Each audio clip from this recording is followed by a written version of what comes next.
Hi guys, Dave here from Days of Glory Shopworks, and sorry about the lighting in here. I don't know how good or bad it is, but we are still in the midst of, we moved, and the garage is, as you see it, a complete mess. But some of you would remember a small video I did about buying a 1974 Kawasaki KZ400, and I bought it for a whopping 300 bucks, but it was in pieces. It was 2 totes, a frame, and an engine. So it's been probably, I want to say 2.5 weeks, 3 weeks since I did that video, and well, here it is.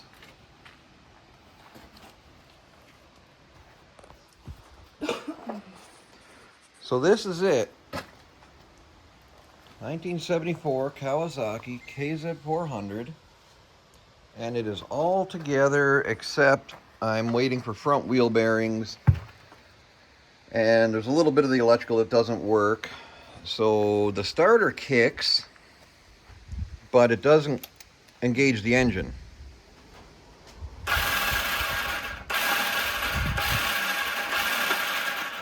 The horn tries to kick. You can see the lights are flickering down. The horn's trying. Headlight doesn't turn on, but my running lights work on the rear, and if I can push the brake lights work. No signals as of yet, but they're all LED, so I have to change the signal light flasher anyway and add some power and ground to my front signal lights. But here we go. What I've done is everything's assembled, gone through and retightened, and I've got fuel in it right now. No fuel leaking out of the tank, so let's put it on. Hopefully no fuel dribbles out of the carburetors. That would be nice. I put new needles and seats in the carburetors last night and bowl gaskets, so we should be in good shape. But this is all untried for me. Now, if you look though, it's only got 6,564 miles on it. That's pretty low mileage for a 1974, I think.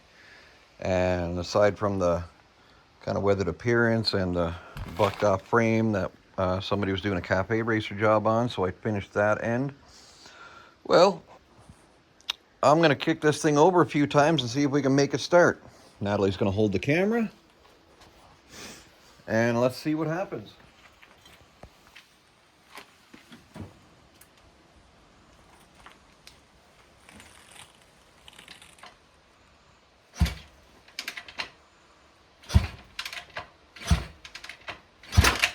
Ooh, I got some kickback.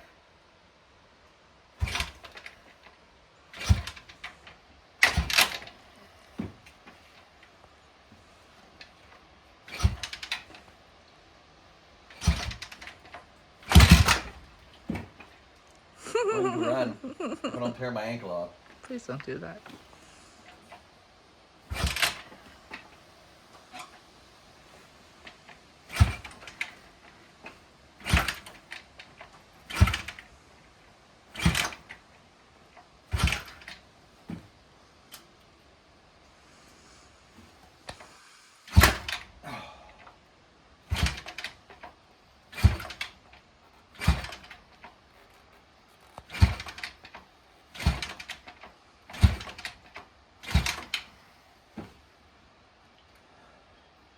And cut.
I think one of my needles was a little stuck.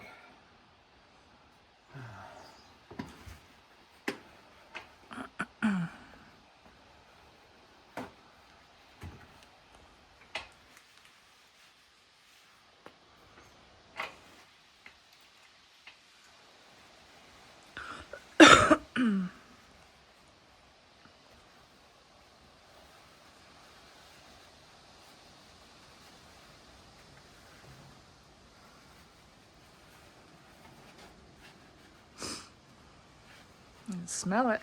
Yeah, a little bit of fuel leak, but I think one of the needles was a little stuck, so appears to be stopped now.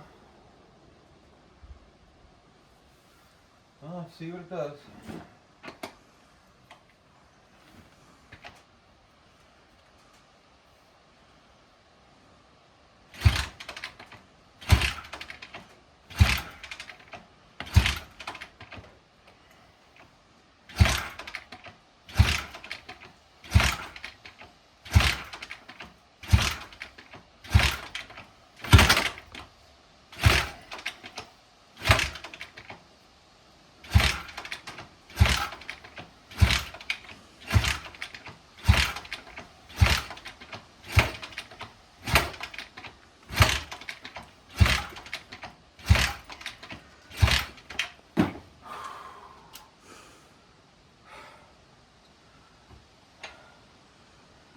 Well, it's not leaking fuel now. That's good.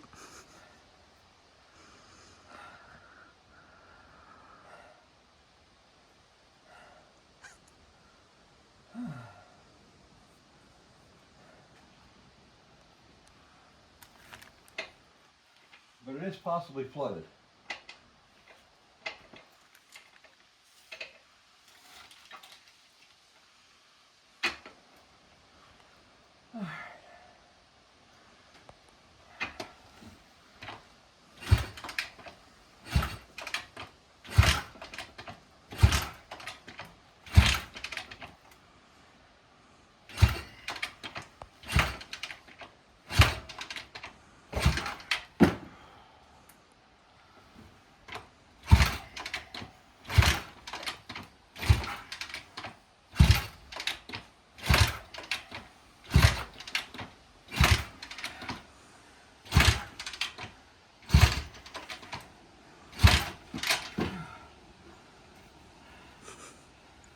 Alright, pause for a break.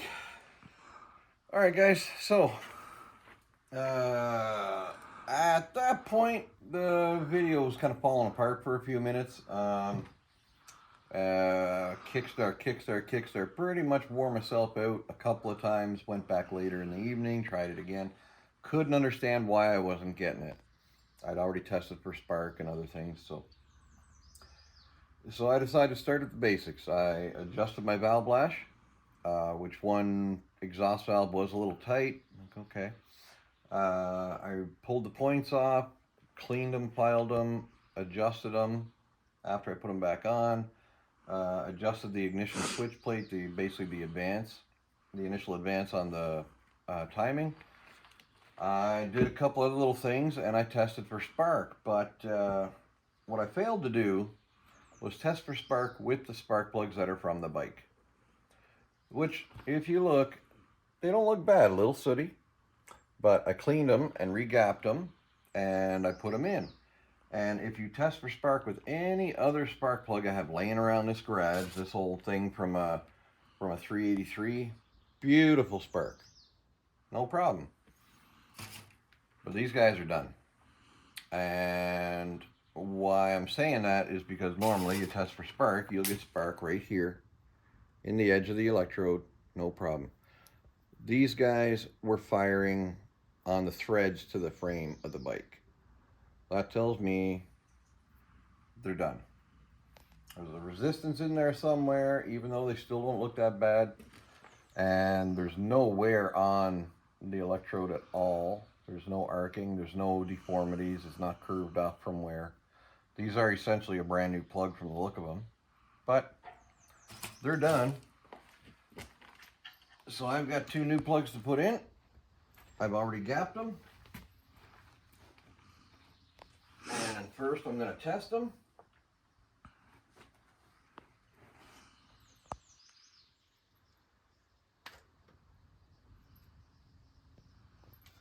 after I remove the I tested my coil, and it tested bad on the bench. Now I was getting spark, but it still tested bad on the bench. So erring on the side of caution to make sure there was nothing stupid happening, I replaced the coil. And that's actually when I discovered this, because you know, you end up being like, well, what else could it be? So good times. Anyway, I'm going to pull these tips off and test for spark, and we'll be back.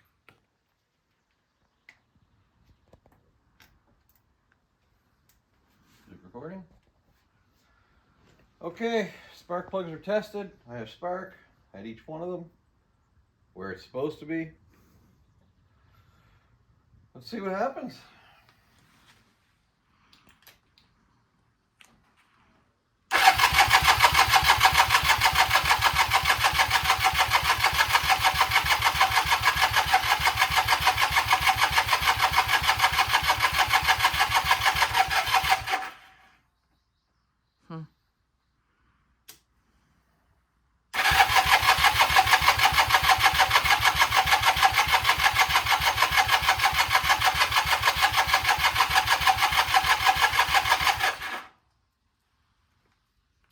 Wah, wah, wah.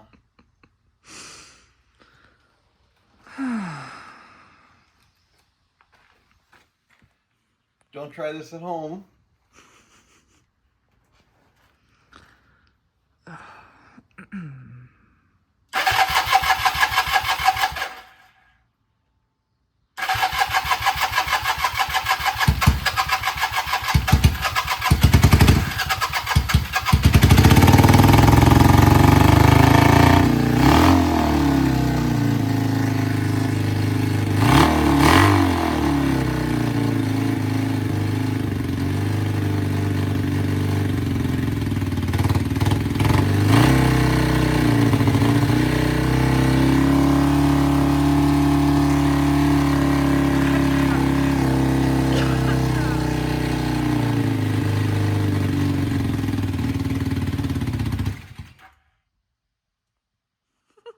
All right.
Runs. Woo! Not well, but it runs. All right, so now I've got to get it off my wooden block of gonna catch fire on the exhaust stand and tidy up a couple things. I've got new boots to put on the carburetors to the intake manifold as a precaution, because they do tend to, what's the word? Oh, dry rot and crack from being from 1974. All right, guys, we're going to conclude this video right there. And next time you see it, hopefully we're doing a road test at least around the yard, if not on the highway. All right, we'll come back. All right, guys, thanks for following along that slightly painful video. We're not out of the woods yet. Obviously, I got a little bit of work to do on the carbs. Like I said, we're going to change the intake manifold to carburetor boots. And from there, work through a little bit more tuning. And I got to get a couple things together on the bike. I got to get a license plate bracket on it. Do a little bit of lighting work. And basically give it an overall check over, and then we're ready to start road testing. Thanks very much. Really appreciate you. Thanks for watching Days Glory Shop Works.